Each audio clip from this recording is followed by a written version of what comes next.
오늘은 많은 분들이 공감하실 만한 조금은 씁쓸한 이야기를 해보려고 합니다. 바로 형제는 나이가 들수록 왜 남이 되는가? 심지어 연을 끊고 남보다 못한 관계가 되는가라는 주제입니다. 어릴 때는 매일 같은 밥상에서 밥 먹고 같은 집에서 자고 때로는 싸우면서도 늘 함께했던 형제자매가 어느새 1년에 명절 때나 한두 번 보는 어색한 사이가 되어버린 경험 혹시 있으신가요? 부모님 기일이나 명절 때 만나면 서로 눈치만 보고 뭔가 말을 걸고 싶지만 어색해서 그냥 핸드폰만 들여다보게 되는 그런 상황들. 분명 한때는 세상에서 가장 가까운 사이였는데 언제부터인가 남보다도 더 어색한 존재가 되어버리는 이유 6가지부터 이야기 나누고 이어서 이런 형제 자매의 관계의 개선을 원하는 분들을 위한 조언과 이미 꼴이 너무 깊어져 버린 분들을 위한 조언까지 오늘 함께 나눠보겠습니다. 먼저 형제 자매가 멀어지는 6가지 이유입니다. 1. 부모님이라는 연결고리의 소실. 첫 번째 이유는 부모님이라는 연결고리가 사라지면서 모일 명분이 없어지기 때문입니다. 제가 아는 한 가정의 이야기를 들려드릴게요. 3형제가 있는 가정이었는데 부모님이 살아계실 때는 매주 일요일마다 모여서 식사를 했습니다. 부모님이 다 모여라 밥 먹자고 하시면 자연스럽게 모이게 되는 거죠. 하지만 부모님이 돌아가신 후 처음에는 우리끼리라도 계속 만나자고 했지만 점점 핑계가 생기기 시작했습니다. 이번 주는 아이가 아파서 회사 일이 바빠서 처가 식구들과 약속이 있어서 이런 식으로 하나둘 빠지기 시작하더니 결국 1년에 제사 때나 한번 만나면 다행인 사이가 되어버렸습니다. 부모님이 계실 때는 그분들이 자연스럽게 가족을 하나로 묶어주는 중심축 역할을 해주셨어요. 부모님 생신, 부모님 건강, 부모님을 모시는 일 등 공통의 화제와 목적이 있었던 거죠. 그런데 그 축이 사라지니까 형제들을 하나로 묶어주는 구심점이 없어지다 보니까 자연스럽게 흩어지게 된 겁니다. 2. 결혼과 육아로 인한 우선순위 변화. 두 번째는 각자 성인이 되어 결혼하고 자녀가 생기면서 자신의 가족이 생기는 우선순위의 변화입니다. 이 부분이 사실 가장 현실적이고 피할 수 없는 이유라고 할 수 있어요. 결혼하고 자녀가 생기면 자연스럽게 자기의 배우자와 자식이 세상의 전부가 됩니다. 모든 일의 1순위가 되는 거죠. 그동안 소중했던 부모님도 형제 자매도 어쩔 수 없이 2순위가 되는 겁니다. 미혼일 때는 형이 우리 나가서 당구나 한 게임 치고 올까 하면 동생이 쉽게 좋아 가자고 할 수 있었어요. 하지만 각각 결혼하고 서로 멀리 살게 되고 아이가 생기면 먼저 아내와 아이랑 해야 하는 일들이 많아지게 되죠. 토요일 오후에 형제들끼리 만나기로 했다가도 갑자기 아이가 열이 나거나 아내가 몸이 안 좋다고 하면 당연히 약속을 취소하게 됩니다. 이런 일이 몇 번 반복되다 보면 점점 만나자는 제안 자체를 안 하게 되는 거예요. 특히 육아 시기에는 정말 극심합니다. 밤낮 없이 아이를 돌봐야 하고 주말에도 아이와 함께 보내야 할 시간들이 너무 많아서 형제 자매와 만날 여유가 없어지는 거죠. 그리고 먹고 살기 바빠서 이런 상황이 몇 년간 계속되다 보면 어느새 연락조차 뜸해지게 되는 겁니다. 결국 이건 누구의 잘못도 아니에요. 자연스러운 인생의 흐름이자 현실인 거죠. 하지만 이 과정에서 형제 관계가 소원해지는 것도 피할 수 없는 현실이 되는 겁니다. 3. 경제적 환경적 가치관의 차이 확대. 세 번째는 경제적, 환경적, 그리고 가치관의 차이가 커지면서 대화 자체가 어려워지는 경우입니다. 어릴 때는 모두 똑같은 환경에서 자랐지만 성인이 되면서 각자 다른 길을 걷게 됩니다.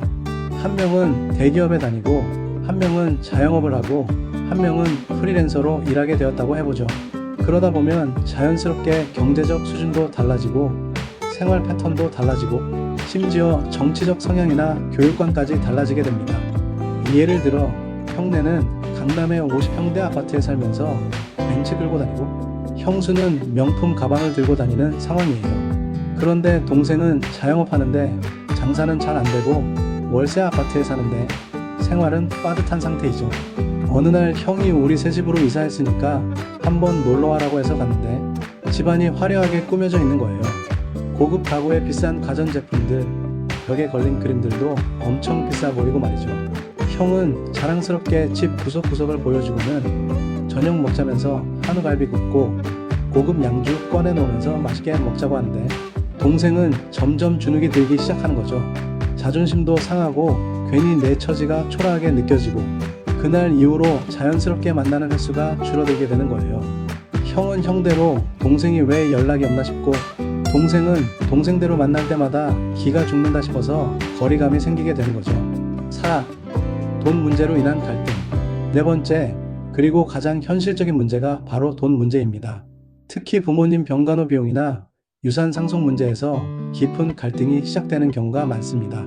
실제로 한 분이 제게 이런 이야기를 해주셨어요. 어머니가 치매에 걸리셔서 요양원에 들어가게 되었는데 월 300만 원 정도의 비용이 드는 거예요. 처음에는 형제 3명이 나눠서 내기로 했는데 시간이 지나면서 나는 회사 사정이 어려워졌다, 우리는 애들 교육비가 많이 든다, 이런 식으로 하나둘 빠지기 시작했습니다. 결국 경제적으로 여유가 있던 둘째가 거의 대부분을 부담하게 되었는데 그때부터 마음에 응어리가 생기기 시작한 거죠. 그런데 정작 어머니가 돌아가시고 나서 유산 상속 문제가 터진 거예요. 큰형은 장남이니까 당연히 내가 더 많이 받아야 한다고 주장했고, 둘째는 그동안 요양원비 다 내가 냈으니까 내가 더 받는 게 당연하지라고 했고, 막내는 형들은 경제적으로 나보다 훨씬 나으니까 나한테 더 많이 줘야 하는 거 아니냐고 하더라고요. 결국 변호사까지 끼어들어서 법정 싸움까지 가게 되었는데 그 과정에서 형제들이 서로 했던 말들은 정말 돌이킬 수 없는 상처가 되었다고 하더라고요. 지금은 서로 얼굴도 보기 싫어한다고 하더라고요. 5. 어릴 적 비교와 경쟁심의 지속. 5번째는 어릴 때부터 이어져온 비교와 경쟁심이 성인이 되어서도 계속 이어지는 경우입니다. 부모님들이 자녀를 키우면서 무의식적으로 하게 되는 말들이 있죠. 형은 공부를 잘하는데 너는 왜 그러니?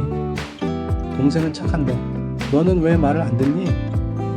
이런 식으로 끊임없이 비교를 당하면서 자란 아이들은 성인이 되어서도 그 경쟁심과 열등감에서 벗어나기 어려워집니다.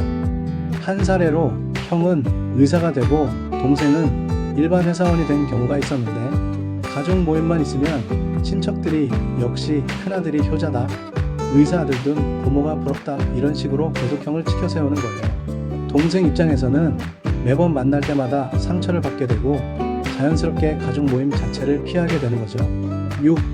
가족이니까 괜찮겠지라는 방식. 마지막 6번째는 가족이라는 이유로 너무 쉽게 생각하고 행동하는 경향이 문제입니다. 친구들한테는 생일 축하 메시지도 보내고 안부도 챙기고 만날 때 선물도 준비하는데 형제 자매한테는 그런 노력을 하지 않는 경우가 많아요. 심지어 동생 생일도 모르고 있다가 집에서 엄마가 생일상 차리면 그때서야 오늘 누구 생일이냐? 하는 경우도 있죠. 더 심각한 건 형제 자매는 가깝다고 생각해서 편하게 대한다는 게 상대방 입장에서는 막대하고 함부로 한다고 느끼게 만든다는 거예요. 특히 집 밖에서 타인들한테 하는 행동과 집안에서 식구들에게 하는 행동이 180도 다른 사람들도 있습니다. 예를 들어 회사에서는 고작 1살 위인 선배에게도 네, 그렇게 하겠습니다, 죄송합니다, 감사합니다 하면서 깍듯하게 최고 경어를 쓰고 조심조심 눈치 보면서 세상에서 가장 이해심 많고 젠틀한 사람인 듯 보이게 행동하는 사람이 있어요. 그런데 집에 오면 어떨까요? 3살 위인 형한테 야, 너 그거 언제 갖다 줄 거냐? 아니 또 늦네, 진짜? 이런 식으로 반말하고 소리 지르고 심지어 형이 뭔가 잘못했을 때는 참 답답하다라고 핀잔을 주기까지 하지요. 그러면서도 마음속으로는 형이니까 이해하겠지, 가족인데 이 정도야 뭐, 이렇게 생각하는 거죠. 하지만 형 입장에서는 얘가 밖에서는 그렇게 예의 바르더니 나한테는 왜 이렇게 함부로 하지 생각하면서 상처를 받게 되는 거예요. 사실 관계라는 것은 지속적인 관심과 노력이 있어야 유지되는 건데 가족이라고 해서 예외는 아니에요. 오히려 가장 가까운 사이일수록 더 세심한 배려가 필요한데 우리는 종종 그것을 간과하게 되는 거죠. 이렇게 6가지 이유 중에 하나라도 또는 한두 개가 복합적으로 작용하면 결국 형제는 남보다 더 어색한 존재가 되기도 합니다. 자, 그렇다면 이런 상황에서 어떻게 해야 할까요? 먼저 형제 자매와의 관계를 유지하고 발전시키고 싶은 분들을 위한 조언부터 말씀드리겠습니다. 1. 작은 연락의 힘. 첫 번째는 작은 연락이 큰 힘이 된다는 것입니다. 여러분, 한 달에 한 번, 아니 2달에 한 번이라도 형제 자매에게 먼저 안부 연락을 해보세요. 긴 통화를 할 필요도 없어요. 잘 지내? 요즘 어때? 이런 짧은 안부만이라도 말이에요. 전화가 아니라면 카톡이라도 좋아요. 아침에 출근길에 형 오늘도 좋은 하루라는 간단한 메시지 하나만 보내도 돼요.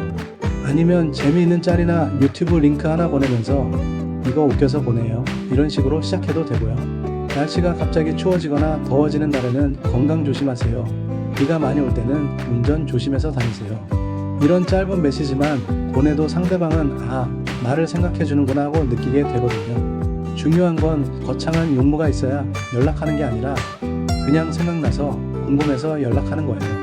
이런 작은 연락들이 사실은 관계를 유지하는 가장 중요한 끈이 되는 거죠. 그리고 생일이나 기념일에는 직접 가서 축하해줄 사정이 안 된다면 축하 메시지라도 보내세요. 친구들한테 하는 것처럼 말이에요. 생일 축하해, 건강하고 행복한 한 해 되길 바라라는 간단한 메시지 하나가 형제 자매에게는 나를 기억하고 있구나라는 느낌을 주거든요. 비교 대신 존중하기. 두 번째는 비교 대신 존중하는 마음을 갖는 것입니다. 형제 자매의 삶이 나와는 다르다는 사실을 인정하고 각자의 선택을 존중하는 거예요. 교육관이 다르고 라이프 스타일이 다르고 가치관이 달라도 받아들이는 거죠. 내 기준으로 판단하려고 하지 말고요. 특히 조심해야 할 말들이 있어요. 네가 그러면 안 되지, 너는 그래서 틀렸어, 정말 한심하다, 내가 그러니까 안 되는 거야, 이런 식으로 내 기준으로 상대방을 판단하고 정죄하는 발언들 말이에요. 이런 말들은 정말 치명적인 상처가 됩니다. 가족이니까 생각해서 솔직하게 말해주는 거라고 생각할 수도 있지만 듣는 사람 입장에서는 내 인생을 완전히 부정당했다는 느낌을 받게 되거든요. 3. 가족일수록 예의와 노력이 필요. 세 번째는 가족일수록 더 많은 예의와 노력이 필요하다는 것입니다. 형제 자매에게 부탁할 일이 있을 때도 미안한데 부탁이 하나 있어, 괜찮을까? 라고 정중하게 물어보세요. 도움을 받았을 때는 당연하게 생각하지 말고 꼭 고마움을 표현하세요. 그리고 만날 때는 손으로 들고 갈 작은 선물이라도 준비해 보세요. 비싼 게 아니어도 돼요. 형제가 좋아할 만한 과일이나 간식 아니면 조카들을 위한 작은 선물이라도 말이에요. 이런 작은 배려들이 쌓이면서 관계가 따뜻해지는 거거든요. 특히 결혼한 형제 자매의 경우 배우자와 자녀들에게도 관심을 보여주세요. 형수나 제수, 매형에게도 안부를 물어보고 조카들 이름도 기억해서 안부를 물어보는 작은 노력들이 큰 차이를 만들어냅니다. 자, 이제 형제와의 거리가 너무 멀어져서 회복이 불가능하다고 느끼시는 분들을 위한 조언을 드리겠습니다. 한마디로 말씀드리면 내가 잘 살면 된다는 겁니다. 결국 중요한 건 내가 흔들리지 않는 것입니다. 내가 경제적으로 안정되고 정신적으로 여유가 있으면 형제의 태도에 상처받지 않고 관계를 객관적으로 바라볼 수 있어요. 하지만 누구나 경제적, 사회적으로 잘 되지 않을 수도 있지요. 그럴 땐 나 자신의 성숙과 성장에 집중하세요. 내가 남을 바꿀 수는 없지만 내가 바뀌면 세상이 바뀐다는 말이 있어요. 결국 형제의 태도나 행동을 바꾸라고 강요하고 내가 원하는 대로 안 바뀐다고 속상해하지 마시고요. 나 자신을 성숙하게 만드는데 에너지를 쏟는 게 더 현명한 거죠. 가장 현실적인 방법 하나를 말씀드리자면 형제가 나에게 상처 주는 말을 했을 때 즉석에서 반응하지 말고 하루 정도 시간을 두고 생각해 보는 거예요. 왜 저런 말을 했을까? 혹시 내가 먼저 상처를 준 건 아닐까? 이렇게 한 번 더 생각해 보는 습관을 기르는 것만으로도 관계가 많이 달라집니다. 그리고 놀라운 건 내가 이런 마음가짐을 갖게 되면 오히려 관계가 예상치 못한 방식으로 다시 연결될 수도 있다는 거예요. 내가 여유로워지고 성숙해지면 상대방도 그걸 느끼게 되거든요. 마음의 평화를 지키는 것이 무엇보다 중요합니다. 형제 때문에 내가 스트레스 받고 내가 잠 못 자고 내가 행복하지 못하다면 그건 올바른 관계가 아니에요. 형제 자매는 어릴 때는 가장 가까운 존재였지만 나이가 들면서 노력 없이는 남처럼 멀어질 수 있습니다. 특히 결혼하고 가정을 꾸리면서 생기는 우선순위의 변화는 자연스러운 인생의 과정이지만 동시에 형제 관계가 소원해지는 가장 큰 원인이 되기도 합니다. 하지만 작은 연락, 존중, 그리고 가족에게도 예의를 지키는 노력을 통해 관계를 발전시킬 수 있고 때로는 내 삶을 단단히 세워 마음의 평화를 지키는 것이 더 현명한 선택일 수도 있습니다. 결국 중요한 건 상대의 태도가 아니라 내가 어떤 태도로 살아가느냐입니다. 여러분은 형제 자매와 어떤 관계를 맺고 계신가요? 댓글로 경험을 나눠주시고요. 오늘 영상이 도움이 되셨다면 좋아요와 구독 부탁드립니다. 그럼 다음 영상에서 또 뵙겠습니다. 감사합니다.